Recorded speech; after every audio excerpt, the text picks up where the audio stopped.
딜라이브 청년 기자단의 지방선거 관련 리포트 전해드립니다.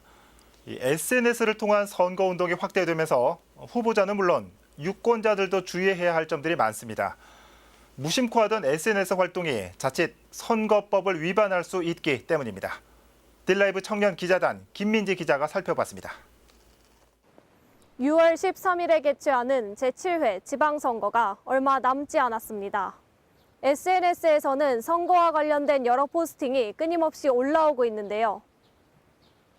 얼마 남지 않은 지방선거에 대한 시민들의 관심이 높아졌다는 것을 알 수 있습니다. 이곳은 시민들이 가장 활발하게 유동하는 대학가입니다. 현재 SNS를 주로 이용하는 연령대는 20대에서 30대입니다. 선거 기간 올바른 SNS 사용법을 잘 알고 있는지 알아보았습니다.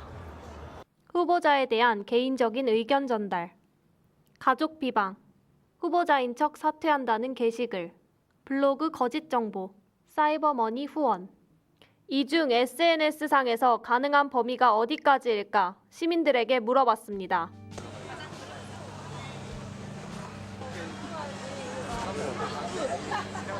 저는 이게 표현의 자유라고 생각해서 이번에 골랐는데 아닌가요? 선거 기간 중 올바르게 SNS를 사용한 예시는 이것입니다. 여러분들은 정답을 아셨나요? 선거 기간 SNS 사용 시 주의사항은 이러합니다.